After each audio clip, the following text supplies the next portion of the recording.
Maraming benepisyo ang pagiging isang content creator dito sa Canada. Explain ko sa inyo.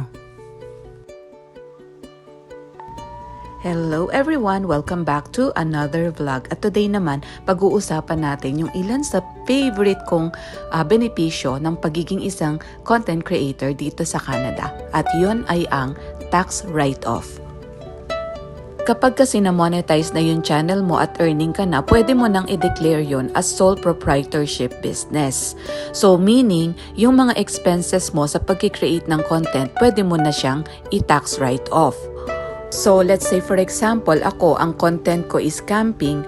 Yung mga expenses ko whenever I camp, for example, yung aking campground fees, yung mga pagkain ko, halimbawa kumain ako sa restaurant habang nasa trip ako, o nagstay ako sa isang cabin habang nasa trip ako, or halimbawa yung mga gas ko, yung mga camping gears ko na binibili, yung mga camera ko, etong bayad sa telepono ko, yung data, yung bahay, yung certain percentage ng bahay, yung expenses ko sa bahay ay kasama rin sa mga tax write-off. Makipag-usap kayo sa accountant if you're earning na sa content creation dito sa Canada, may mga benepisyo kayo na pwedeng makuha.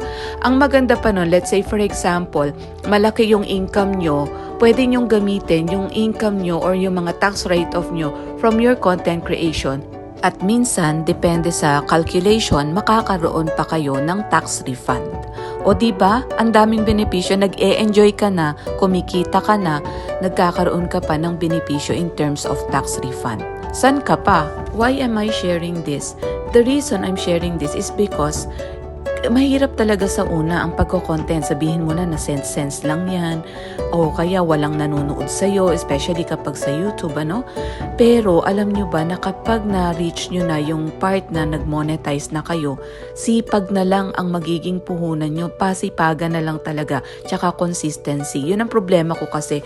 Pag tinatamad ako kasi gusto ko pa rin i-enjoy yung journey. Ayoko yung parang feeling ko na uuobliga ako na gawin. Gusto ko, I'll work on it as a passion at yung income parang side effect na lang. Gets nyo? At saka, ako as a content creator, I'm in here for good na. Kumbaga, lifetime na to para sa akin. Wala akong timeline na, in 5 years, pag hindi ito naging okay, ayoko na. Hindi ganun. Magre-rest ako, pero never ako mag-stop in terms of content creation kasi nakita ko na yung potential niya.